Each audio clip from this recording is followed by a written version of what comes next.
Madam, ఉమ్మనీరు పెరగాలంటే ఏం చేయాలి? సార్ వచ్చినప్పుడు ఎక్సర్సైజులు చేయమన్నారు మేడం. ఇప్పుడు చేయొచ్చా లేదా అవన్నీ? ఉమ్మనీరు పెరగడానికి ఏమైనా మెడిసిన్స్ ఉంటాయా? మేడం, ఈ జాగ్రత్తలన్నీ తీసుకున్నా కూడా ఉమ్మనీరు తగ్గిపోతే ఏం చేయాలి? సో కొన్నిసార్లు ఏంటంటే మనం ఇన్ని జాగ్రత్తలు తీసుకుంటున్నా కూడా ఉమ్మరీన్ అనేది తగ్గిపోతూ ఉంటుంది. సో అలాంటి సిచ్యువేషన్స్లో ఐవీ ఫ్లూయిడ్స్ ఇస్తూ ఉంటాం అనమాట. నార్మల్ సెలైన్ కానీ లేకపోతే ప్రోటీన్ ఇన్ఫ్యూజన్స్ ఉంటాయి. ప్రోటీన్ ఇన్ఫ్యూజన్స్ కానీ ఇస్తూ ఉంటాం. సో వీటి వల్ల కూడా కొంతవరకు ఉమ్మనీరు అనేది పెరగడానికి ఛాన్సెస్ ఉంటాయి. కొన్నిసార్లు ఉమ్మనీరు మరి ఇలా సెలైన్స్ పెట్టినా కూడా పెరగదు.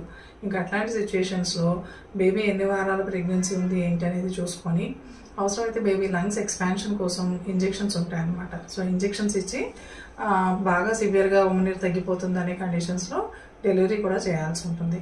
సో అందువల్ల ఏంటంటే మెయిన్ థింగ్ మీరు ఉమ్మనీరు తక్కువ ఉంది అని చెప్పినప్పుడు ఇప్పుడు చెప్పిన జాగ్రత్తలన్నీ మెయింటైన్ చేస్తూ ఉండాలి. అండ్ మెయింటైన్ చేస్తూ ఉమ్మనీరు అనేది తగ్గుతుందా లేకపోతే పెరుగుతుందా ఎట్లా ఉందనేది రెగ్యులర్ ఫాలోఅప్స్ చేయించుకుంటూ ఉండాలి. చాలామంది చేసే మిస్టేక్ ఏంటంటే ఉమ్మనీరు అది పెరగడానికి మెడిసిన్ ఇచ్చాం కదా అని అది వాడుతూ ఉంటే అదే పెరుగుతుంది కదా అని చెకప్స్ మధ్యలో మిస్ అయిపోతూ ఉంటారు. సో అలా చేస్తే చాలా ప్రమాదం అనమాట. ఎందుకంటే సడన్గా ఒక్కొక్కసారి ఉమ్మనీరు తగ్గిపోతూ ఉంటుంది. సో మీరు కనుక అది గమనించలేదనుకోండి బేబీకి ప్రాబ్లం అయ్యే అవకాశం ఉంటుంది. సో అందువల్ల ఈ టిప్స్ అన్ని ఫాలో అవుతూ రెగ్యులర్గా మీ గైనకాలజిస్ట్ తోటి ఫాలోఅప్లో ఉండాలి. ఈ జాగ్రత్తలే కాకుండా మీకు గనక బీపీ కానీ షుగర్ కానీ హైపోథైరాయిడ్ లాంటి ప్రాబ్లమ్స్ ఏమైనా ఉంటే తప్పనిసరిగా ఇవన్నీ కంట్రోల్లో ఉండేలాగా చూసుకోవాలి. అండ్ అలాగే ఫాస్టింగ్స్ లాంటివి చేయటం అవాయిడ్ చేయాలి. మీరు తీసుకునే డ్రింక్స్లో కాఫీలు టీలు లాంటివి అవాయిడ్ చేయాలి. అండ్ ఓవర్గా స్ట్రెయిన్ అయ్యే యాక్టివిటీస్ డీహైడ్రేట్ అయ్యే యాక్టివిటీస్ లాంటివి అవాయిడ్ చేయాల్సి ఉంటుంది. అండ్ కొన్నిసార్లు ఏదైనా పెయిన్ ఉంటే పెయిన్ కిల్లర్స్ అనమాట, అంటే బ్రూఫెన్ లాంటివి నాప్రోక్సన్ లాంటివి మైగ్రేన్ ఉన్నప్పుడు ఇలా కొన్ని మెడిసిన్స్ వాడుతూ ఉంటాం. సో ఉమ్మనీరు అనేది తగ్గినప్పుడు మ్యాక్సిమం ఇలాంటి మెడిసిన్స్ అనేవి ఏమైనా వాడుతున్నట్లయితే ఇమ్మీడియట్గా అలాంటి వాటినన్నింటిని కూడా అవాయిడ్ చేయాల్సి ఉంటుంది. మేడం, ఉమ్మనీరు తక్కువ అంటే కంపల్సరీగా సిజరీనే చేయవలసి వస్తుందా? ఉమ్మనీరు తక్కువ ఉన్నప్పుడు అంటే ప్రెగ్నెంట్ లేడీకి ఎన్ని వారాల ప్రెగ్నెన్సీ ఉంది, ఎంత సివియర్గా ఉమ్మనీరు తక్కువగా ఉంది, ఇంకేమైనా రిస్క్ ఫ్యాక్టర్స్ ఉన్నాయా లేదా, లేకపోతే డెలివరీ అయ్యే ద్వారం ఎలా ఉంది, గర్భాశయ ద్వారం అనేది సాఫ్ట్గా ఉందా లేదా, సో ఇలా ఎన్ని రకాల ఫ్యాక్టర్స్ మీద డిపెండ్ అయి ఉంటుంది అనమాట. సో కంపల్సరీ సిజేరియన్ చేయాల్సిన అవసరం ఉండదు. కొంతమందిలో కండిషన్స్ అన్ని ఫేవరబుల్గా ఉన్నప్పుడు నొప్పులు రావడానికి ట్యాబ్లెట్స్ ఇస్తాము. సో ఆ ట్యాబ్లెట్స్ ఇచ్చి సెలైన్స్లో కొన్ని ఇంజెక్షన్స్ యాడ్ చేసి సో ఆ విధంగా పెయిన్స్ రప్పించి నార్మల్ డెలివరీ కూడా చేయడానికి వీలవుతుంది. అండ్ ఉమ్మనీరు తక్కువగా ఉన్నప్పుడు కొన్నిసార్లు డెలివరీ ప్రాసెస్లో యామ్నియో ఇన్ఫ్యూజన్ అంటాం, అంటే ఉమ్మనీరు బదులుగా టెంపరీగా ఉండేలాగా సెలైన్ ఉపయోగించి కూడా బేబీ చుట్టూతో వాటర్ని పంపిస్తాం.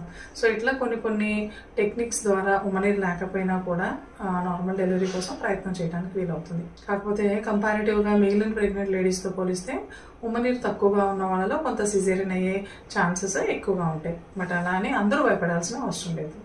విన్నావా? సో ఉమ్మనీరు పెరగాలంటే ఇప్పుడు చెప్పిన జాగ్రత్తలన్నీ తీసుకోవాలి. సో నీ వైపు నుండి నువ్వు చూసుకోవాల్సింది ఏంటి, బేబీ మూమెంట్స్ అనేవి కరెక్ట్గా ఉన్నాయా లేదా.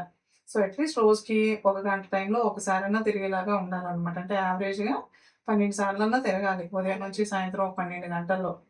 సో అంతకన్నా తక్కువగా ఉంటే కనుక ఇమ్మీడియట్గా నువ్వు చెకప్ కోసం రావాలి. మీ వాళ్ళు చెప్పినట్టు ఇంట్లో వాటర్ ఇస్తే తాగబుద్ధి కావట్లేదని, లేదంటే వాటికి యూరిన్ వస్తున్నాయి నేను తాగలేదని, సో ఇలాంటివి ఆన్సర్లు చెప్పకూడదు. సరే మేడం.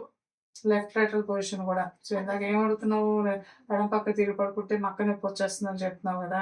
సో ఏ నొప్పి ఉన్నా కూడా తప్పనిసరిగా మాక్సిమం వీలున్నంత వరకు లెఫ్ట్ సైడ్కే పడుకునేలాగా చూసుకోవాలి. సరే మేడం. సో ఈ జాగ్రత్తలు తీసుకుంటే మోస్ట్లీ ఏంటంటే ఉమ్మనీరు అనేది పెరగడానికి ఛాన్సెస్ ఉంటాయి. మళ్ళీ నెక్స్ట్ టైం చెకప్లో చూద్దాం.